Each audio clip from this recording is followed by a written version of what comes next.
Olá, ouvintes e leitores, sejam bem-vindos a mais um diário de leitura do Ictus Podcast.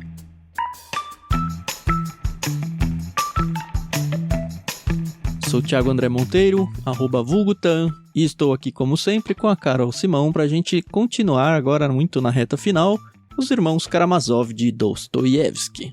Tudo bem, Carol? Tudo bem. Oi, pessoal, aqui é a Carol Simão. E tá acabando, tá acabando. Agora a gente pode dizer com muita precisão que tá acabando. Ah, mais ou menos. Ah, vai, tá acabando sim. Tem uns 10% do livro aí. Tá, beleza. Falta o dízimo dele. A gente tava no meio do julgamento do Dmitri. Várias testemunhas aí falaram no último episódio.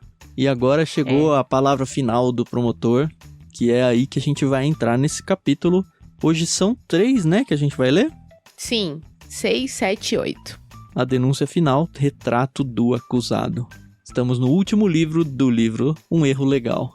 Ó, eu fiz algumas anotações conforme eu fui lendo, porque... Que capítulo chato. Calma. Entendam, pessoal. Eu tô super envolvida com a história, eu tô super, participante ali. É que é a hora do advogado falar com toda a sua erudição e, sabe, né? Nossa, foi isso. Pelo amor de Deus. Olha, como que é o nome dele? É o Hippolyte Kirillovich. Isso. Que é o promotor, né? Isso. Nossa, como ele falou, que discurso longo. Sabe o que eu achei que foi? 3 capítulos.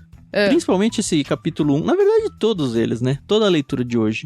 Um grande e bom resumo do livro inteiro, de todas as frentes focadas no Dmitri.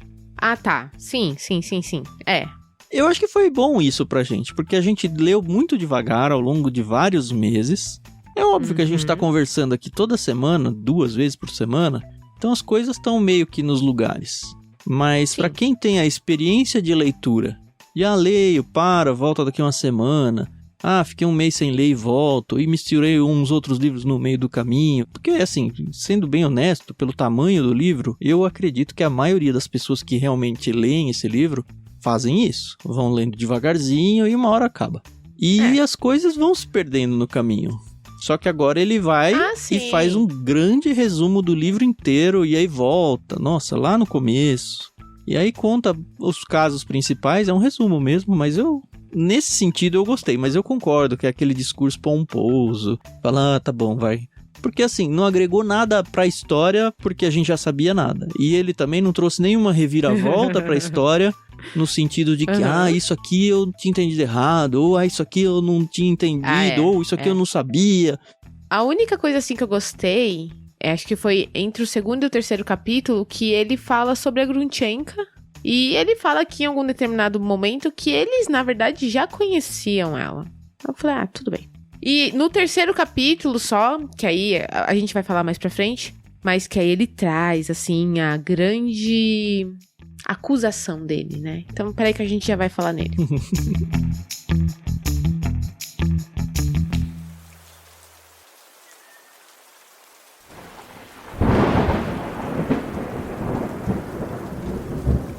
Então vamos lá, o primeiro capítulo, né, que é o capítulo 6, como o Tan falou, ele faz esse grande resumão, ele fala de cada um dos filhos do Fyodor, né, começando pelo Ivan, depois ele vem o Aliotia, que ele fala, na verdade esse menino aí, ele não vai agregar muito aqui, ele ainda é um adolescente.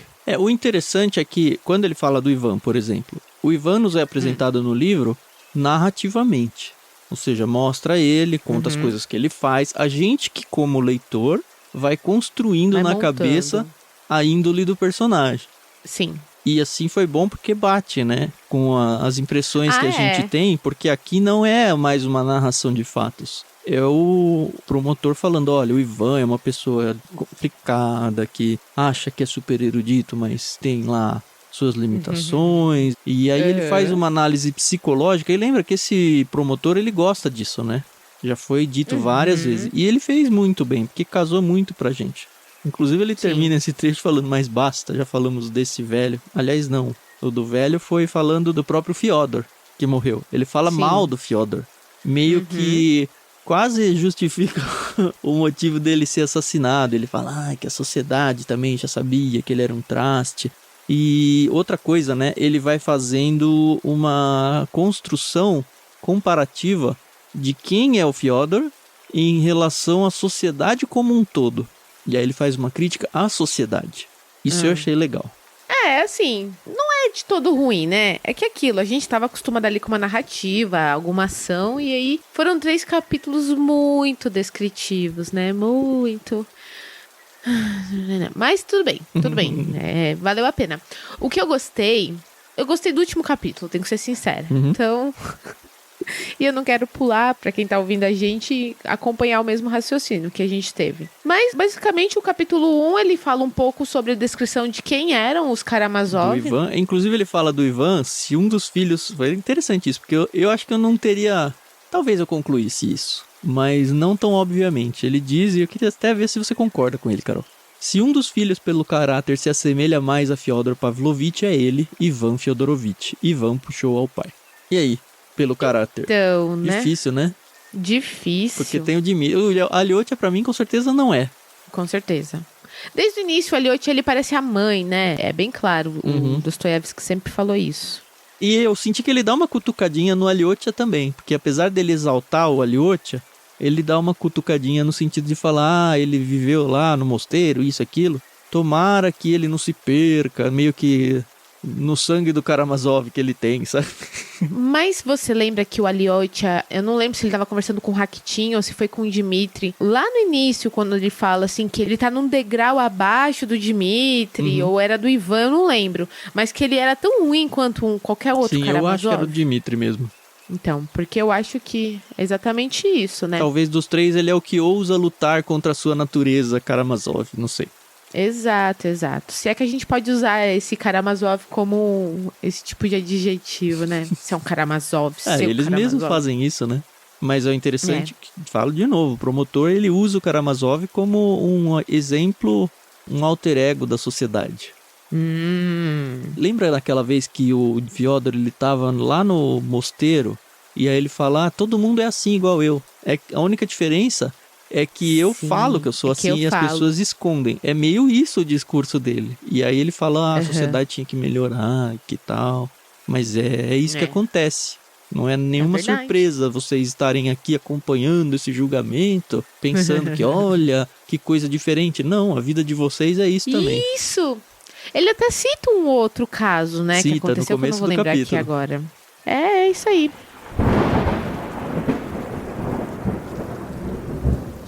Eu gostei que ele fala do Rakitin, né? E ele fala que, tipo, meio que o Rakitin ajudou, porque ele escreveu, né, o que aconteceu.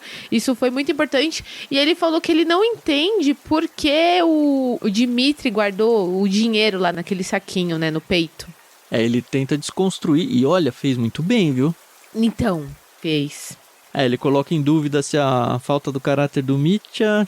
Eu anotei assim, o promotor coloca em dúvida se a falta do caráter de Mitya seria capaz de realmente não usar o dinheiro se o tivesse mesmo no pescoço.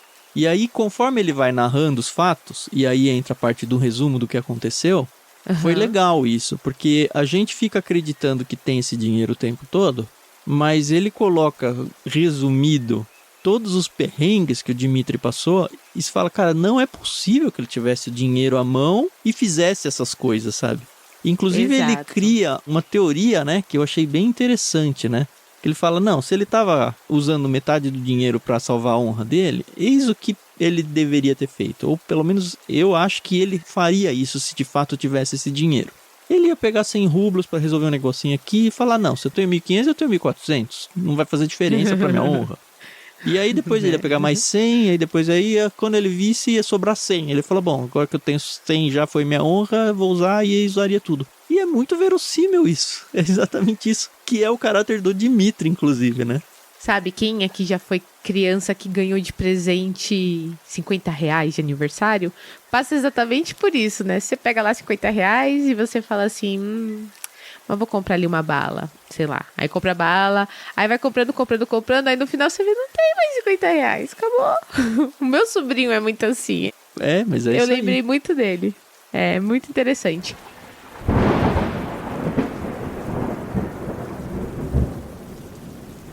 E aí, assim, o primeiro capítulo, na verdade, ele foca muito nos Karamazov, nessa situação. No segundo capítulo, que é o capítulo 7, né, que é o histórico do caso, ele vai focar muito na Grutchenka, né, nessa questão dela ter sido a grande razão da briga entre pai e filho, né, porque assim, sempre teve aquela coisa do dinheiro, né, que o Dmitri falava que o pai devia herança e o pai já tinha dito que já tinha pago, e aí aparece a Grutchenka. Ele tenta dizer, olha, o motivo não é financeiro, a questão é amorosa mesmo, é ciúmes o motivo do parricídio aí. Exato, nossa, e assim, foi bem legal porque mais uma vez ele vai contar como eles conheceram a Grutchenka, de como foi avassaladora, a paixão deles, aí fala da Katerina Ivanovna, como que é o último sobrenome dela que eu não consegui pronunciar? X. É o Vertikozeta ali? É, isso. Verkhovzeva. É isso. Nossa, então, essa aí. Fala um pouco dela, fala até da Coca-Clova, que a Coca-Clova fez de tudo pro Dmitri ir lá pras minas, mas que, assim, ele, na verdade, tá elogiando essa ação dela, porque se ele tivesse feito, bem possivelmente o Fyodor estaria vivo, né? Então, achei isso bem interessante. E aí, eu ainda pus aqui, assim, nas minhas anotações. Será que Coca-Clova é uma mulher sábia? Porque não sei se ela fez isso realmente com a intenção de ajudar o Dmitri ou se ela queria só se livrar dele. Eu acho que ela cai no relógio sem pilha. No caso do relógio sem pilha, que acerta a hora 2 vezes por dia, né? Verdade. E aí ele conta, né? O promotor continua falando da questão da carta que o Dmitri escreveu, né? Pra Katerina. Começou a ficar um pouquinho mais interessante essa parte aqui do livro, né? Mas também é um capítulo curto, né? Então, é mais curto, né? Acho que o capítulo 6 foi tão longo que quando eu terminou o 7 eu falei, mas já acabou? Mas, na verdade, foi isso, né? Conta, né, que o Dmitri... Conta tudo que a gente já sabe, né? Que ele foi pra Mokroe. E se ele não tivesse ido pra Mokroe, o que teria acontecido? E que a Grutchenka, na verdade, é uma grande safada, né? Porque ela sabia que tinha 2 homens brigando com ela. Por ela, mas... Foi lá pra Mokroe pra ficar com os poloneses e tal, né? Enfim. E ele se agarra demais à carta da Katerina, né? Que ele fala, ó... Eis o plano todo. Eis todo o programa do assassinato. E eu fiquei pensando na parte jurídica da coisa, porque quando... Imagino, né? Não trabalho com isso. Mas eu imagino que tanto advogado quanto promotores têm acesso ao conteúdo das testemunhas, ao conteúdo das provas antes, e aí eles vão montando a peça deles que eles vão apresentar ali durante o momento lá do julgamento. Mas essa carta, ela apareceu aos 48 do segundo tempo. Então, ela já apareceu, na verdade... No julgamento ela apareceu. Pois então. E a última coisa, da última testemunha, que ela voltou a ser testemunha, porque antes, no primeiro testemunho dela, ela não tinha nem mencionado isso. E aí já entrou o promotor. Então, assim, vai muito a habilidade dele de pegar isso daí e transformar como a base principal de todo o seu processo ali para tentar condenar ele, né?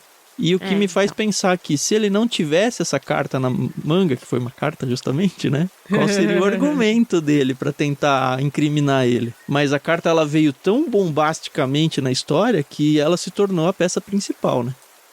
Então.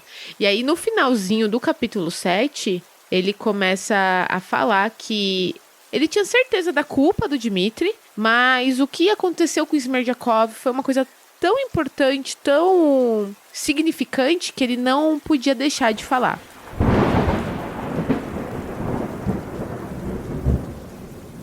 E aí começa o capítulo 8, né, que é a tese sobre Smerdyakov.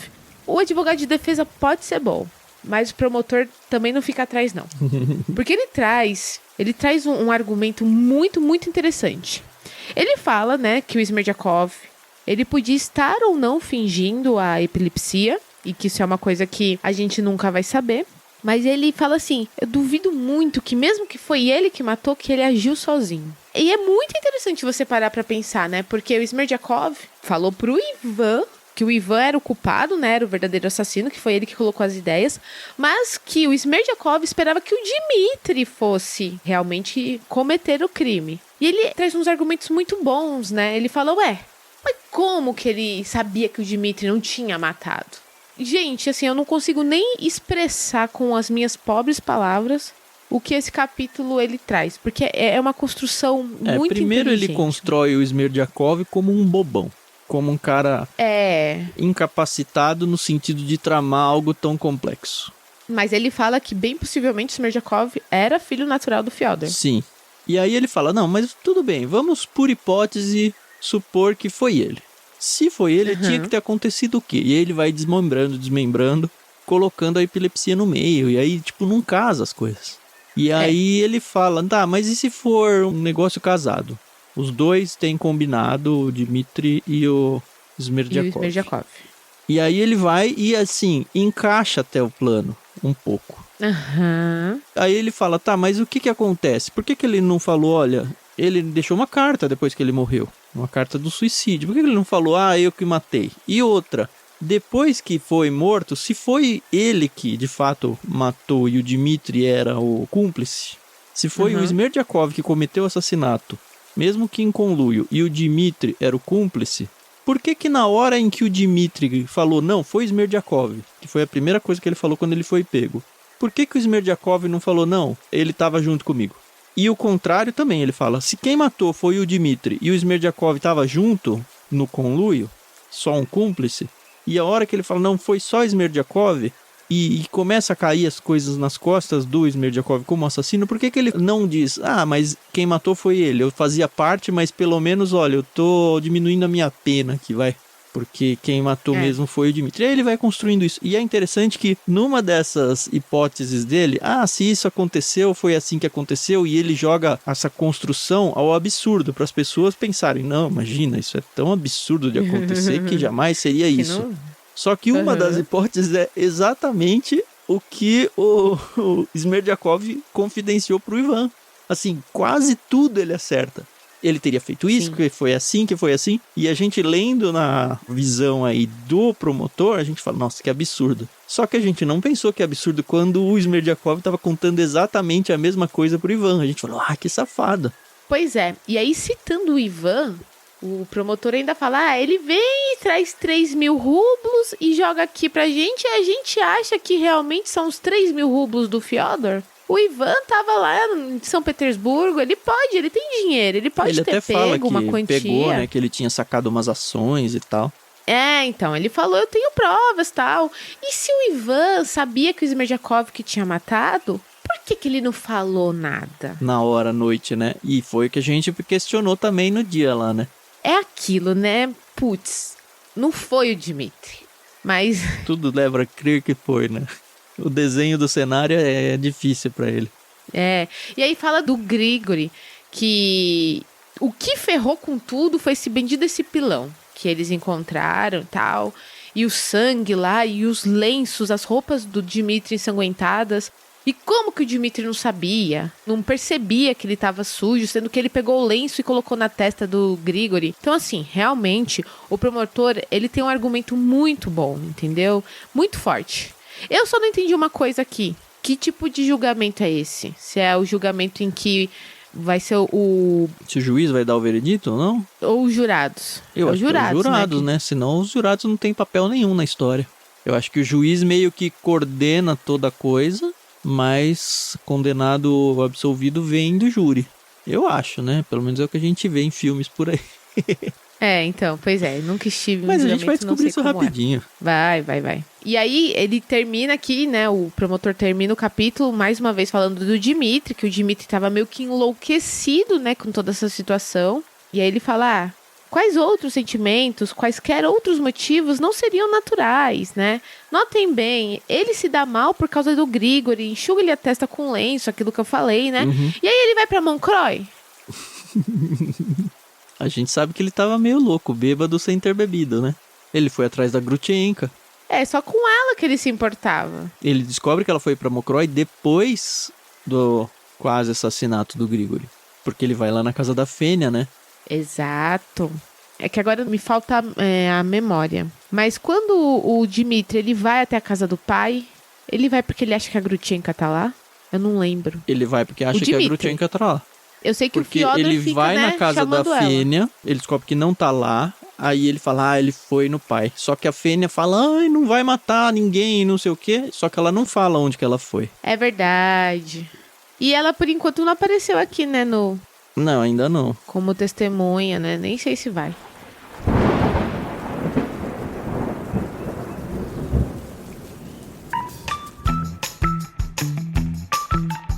O próximo capítulo ainda é o promotor falando? É, né? É, tem que ser, né? Porque ele ainda não fez as acusações. Ele tá só tá dando o parecer, né? Tanto que o capítulo 9 é Psicologia a pleno vapor. A Troika a todo galope. A acusação final. Ah, é. E aí no 10 vai ser a defesa. No próximo dia a gente vai ler do 9 ao 11, né? Então o 9 vai ser a fala final aí do promotor. No 10 entra a defesa falando, que acho que deve ser o próprio advogado lá, que é super reta final Sim. também, né? E aí Sim. depois do próximo episódio tem só mais um pra encerrar o livro 12. E aí vira o epílogo, que é a última chance pra ter o salto temporal. Eu tô achando que vai ser assim. Isso tudo aconteceu 13 anos atrás. É, né? Vai ser muito engraçado. É, tá bom. Eu lembro que a gente ficou, vai ter assassinato? Não vai ter? Vai ter? Não vai ter? Porque a gente não sabia nem se ia ter mesmo. Agora a gente tá Pois falando é. a mesma coisa desse salto temporal. É. É a experiência Não, mas de se vai ter, ler um tem que livro sem saber a história. Muito legal. Isso aí. Acho que foi muita leitura pra pouco comentário, mas... Não, mas acho que é isso mesmo. A gente tá, acho que, lidando diferente com o livro. Porque antes a gente tava meio que resumo do que a gente leu, resumo. Agora a gente tá com muita informação do livro junto. A gente tá interagindo com o conteúdo de um jeito, acho que até melhor, mais gostoso de ouvir. Aham. Então tá bom. Lembrem-se que a gente tem o canal ali no Telegram pra você participar, conversar com a gente, colocar as suas ideias e não dar os seus spoilers. Para fazer parte, t.me/Clube Ictus. A gente tem lá sorteio de livros regularmente. A cada 100 novos inscritos lá a gente sorteia. E espero que vocês aproveitem também aqueles passos, tá bom? A gente volta no próximo episódio, então, com mais 3 capítulos dos Irmãos Karamazov. Muito obrigado pela audiência e até a próxima. Isso aí, pessoal. Obrigada aí também pela paciência. A gente se ouve no próximo episódio. Até mais.